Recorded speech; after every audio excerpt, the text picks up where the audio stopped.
It's day 9, second to last day, penultimate day of painting the wilderness. And today I'm going to focus a little bit more on some simple composition rules to paint a beautiful canyon scene, complete with a little creek and some beautiful flowing sky. It's going to be awesome.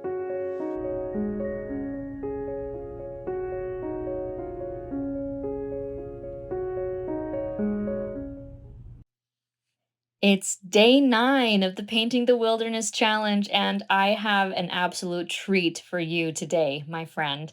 It is my favorite of all of the paintings that I've done for this challenge, and I can't wait to show it to you. So, before we get started, as a reminder, I'm giving away a copy of my book every day during this challenge.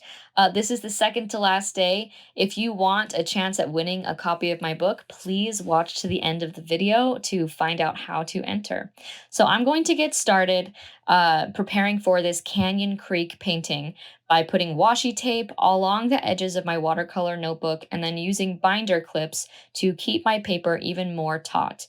Now, like basically every other painting in this challenge, the way that we're going to capture the beauty and mystery of this sunlit canyon creek is through very careful and patient layers and trust in the process that even though you might fumble around feeling like you have no idea what the heck you're doing, feeling like you have no idea what right you have to try to paint something like this, you have every right.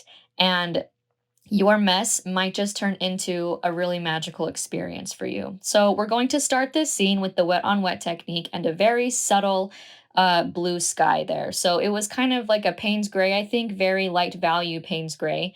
And even when it's dry, as you can see, you can barely see it. So that's what the sky is going to be. And then we're going to start painting the base layers for the mountain. So this is the first mountain layer, and I used a very, very light value um, gray. And, with that well that I have, that well of palette, I just kind of have a lot of mixtures from previous paintings with Payne's gray and green and brown. And so I have gray kind of already in there. So the only thing that I want to point out here is I'm intentionally leaving behind like the bottom fourth of this page white. Even when I painted that second mountain layer there, as you can see, and that's because I am going to add a creek, right? Kind of in the middle.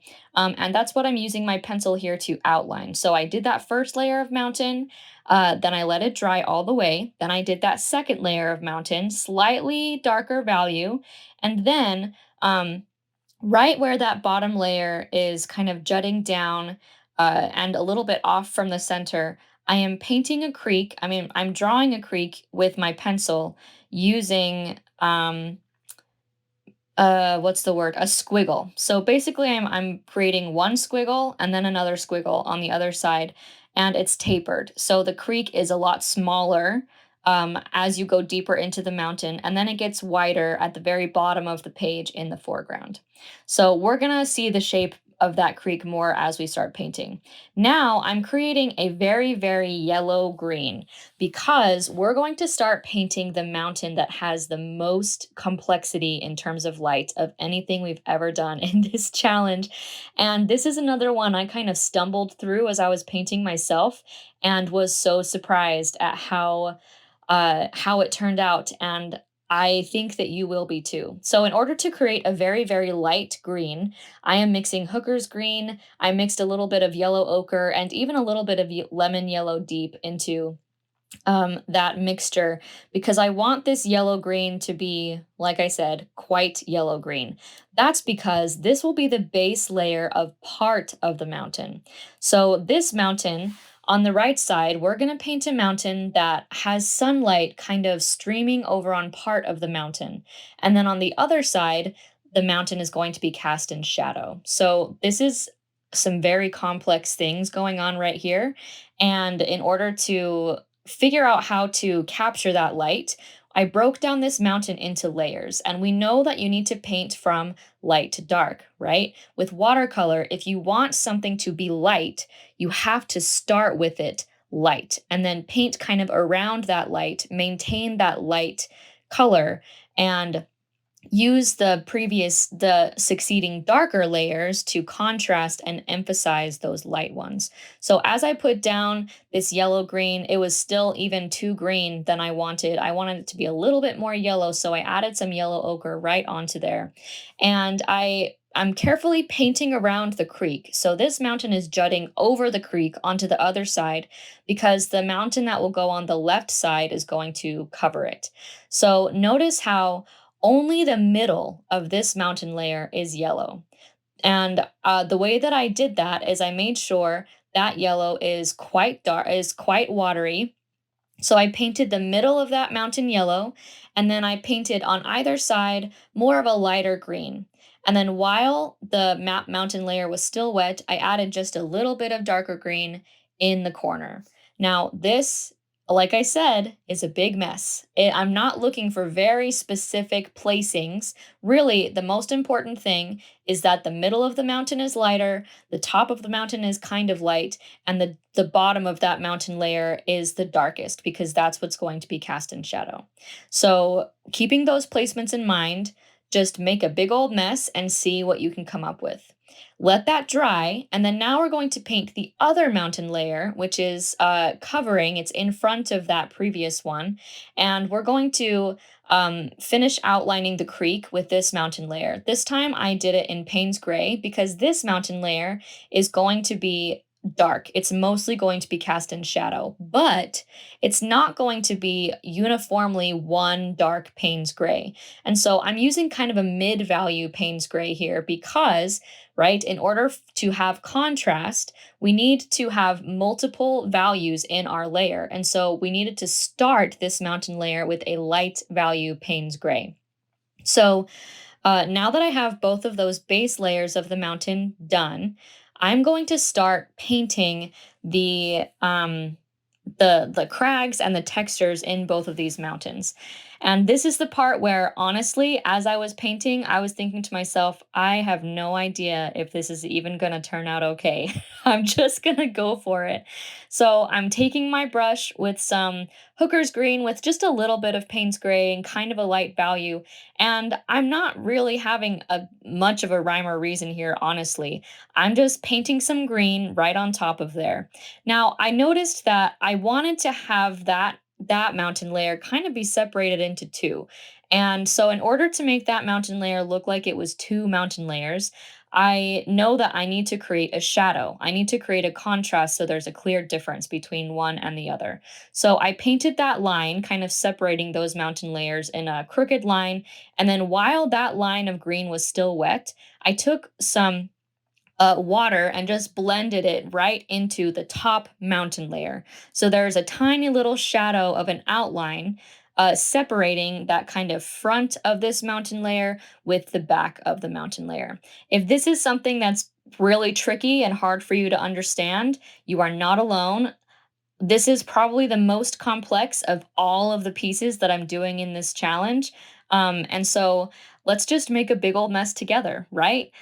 So in this front mountain layer, as you can see, I'm doing some more mountain painting. The reason I wanted to do these sections in real time, I am, as you can see, I'm painting very slowly. I am just kind of carefully, but also randomly, painting some crags and shadows along these mountain areas. Now, the key with these crags and shadows is to not let the dark ones overtake the light ones. You want to have more of those lighter value crags than you do the dark ones, especially on that front layer. So now I'm painting in some just kind of lines for trees. And these are trees that are very far away. And so I'm just using like the edge of my paintbrush to paint a bunch of clumps of textures that are going, a little bit vertically. And so I'm creating these pockets of trees. One last thing I want to um, just show you to talk about is there is that contrast between the background of that mountain and the foreground of that mountain. So now I'm going on to that other mountain. Oh, also to finish off that layer, I just did a little bit more scumbling with Hooker's green along the edge, the bottom of the paper, meeting up to the creek, just so there's a little bit of foliage and a little bit of texture there. But once again, I did not pay much attention to where that foliage was going. So now I'm going to the other side of this mountain, and I'm using a slightly darker value Payne's gray to cover this mountain layer. And I'm putting in, while that mountain layer is still wet, I'm putting in a few trees just along the ridge.